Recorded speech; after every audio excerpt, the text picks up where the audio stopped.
Welcome back to Afternoon Express. I hope that you're having a fabulous Friday afternoon.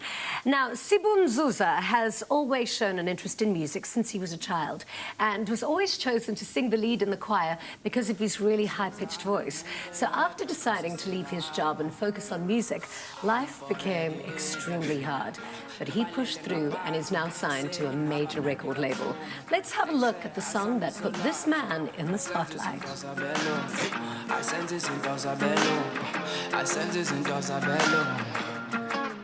Bless my daughters again beyond my hand. Bless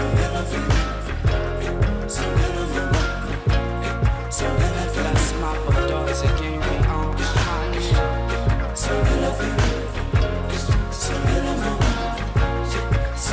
Bless my daughters again beyond my hand.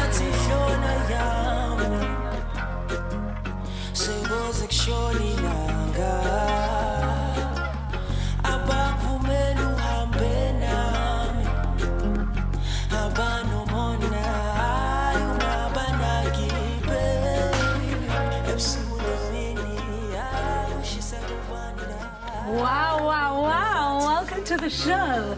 I mean, I wouldn't say that your voice is extremely high-pitched. I think you just got the voice of an angel. Well, at the time it was high-pitched as a kid, actually. Oh, yeah, basically. And that changed? Yeah, it kind of changed when I grew up. Yeah, but it's still so smooth. Really. Thank you. So beautiful. Thank you so much. So 2018 was your year, hey? Yeah, pretty much. I mean, you wrote the song 5 Minutes. Yes. And it kind of created a stir online. It did. And then you got signed to Ambitious all in one go and then catapulted to national fame. What was your year like? Tell me a little bit about that story. It was a bit challenging at first, basically, because in 2018, I was still based in Durban. Yeah. Basically, so yeah, that's where I was. I was actually based at the warehouse, A1 Wolf's warehouse, basically. So, but at the time, A1 Wolf kind of like gave us what you'd call tough love, because we always had to hustle, you know. He was always on some, yes, I'm known, they know you by me, but you still gotta work.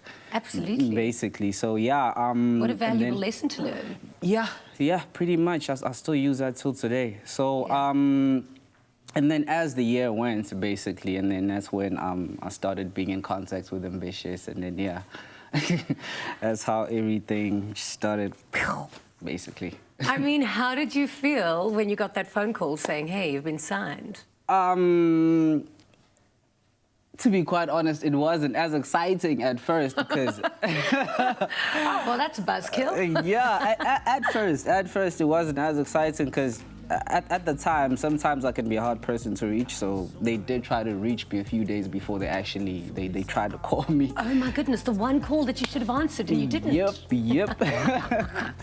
And then, yeah, got back to them, and then it went exciting when it was time for the first meeting, because I told you I was back in Durban, basically, so I only started getting excited when I was in a plane to Joburg to have that meeting.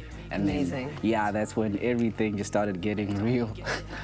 I can imagine, and I can imagine like sitting on the plane where everything is now, when you're realizing that your dreams are actually coming to life, because the journey just before that was quite hard on you, I think. I heard you dropped out of school, you lost your job to focus on music, and just it didn't work out, and you fell into a depression. And I mean, that must have been quite hard to try and pull yourself out of that. And goodness, aren't you glad it worked out? Yeah, I am glad it worked out, but I've always known it was going to work out in the end, basically. The whole dropping out thing and the depression thing actually happened in 2014. So things didn't just go well right away, basically. So this happened in 2014. Basically, dropped out of school, dropped out of work, went broke. Went broke. And then, I kind of had to feed my music habit then, because I didn't have any income back then. So that's when I became a photographer, basically, and then that's when I got back to my feet, actually. And I only realized after the whole depression thing that that was actually depression, because I didn't know at the time what depression was. You just thought that was your feeling? Yeah, I just wasn't informed about depression up until the point where I became a victim to it, basically. So and then things only started looking up last year when A1 found me.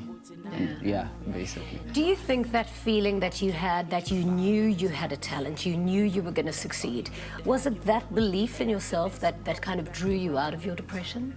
It always was. It always was that belief, basically. One thing that helped me is someone told me that this is not going to be easy. You know, you're falling into a dark place. So someone did mentally prepare me for what was coming. I just wasn't emotionally prepared for it, but I was mentally prepared for it. Me being mentally prepared for that made me come out, basically, out of it. You know, people always say this isn't going to be easy, and if it was easy, everybody could have it. When you realize and when you consider, I suppose, the depths of the darkness that you experienced, is it all worth it? Totally.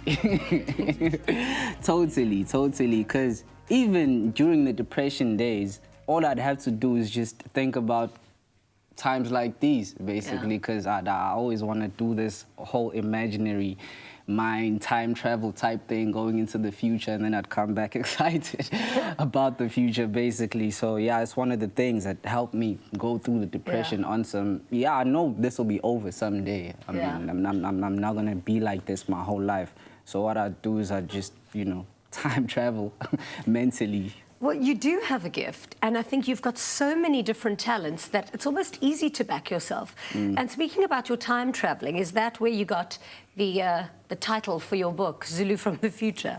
Basically. So you're writing a book? Yes. Zulu from the Future. What's it about? What inspired that actually is back at the time, I've always done this thing of I write to my future self, basically. I have a diary where I write to my future self. I tell my future self that, so today I'm going through this is this day. So if you're okay in the future, read this and you'll be grateful. Has that been your journaling, like over the years? I only started it when I did the whole dropout thing, basically. So it what wasn't... amazing therapy. Like, how were you aware that that would be something so cathartic to do? And, I mean, that is unbelievable self-growth. Up until this day, I still use the very same diary. I go back to read to the 2013 me. I go back to talk to the... No ways. That is such a genius idea. Yeah, I go back to the 2015 me. And then whenever I'm just not feeling all right today, I go back to him. He tells me, you better be grateful because this is what I'm going through right now. So you've come a long way. You're going to make me cry. What absolutely... No, but what a gift to have that self-awareness and to love yourself enough to know that you deserve you caring for you. Yeah. Oh, how beautiful is that? I think that's amazing. Making me cry. Sorry. I can't wait to see you perform a little bit later. You're amazing. Thank you. Yeah. Thank you for being on the show.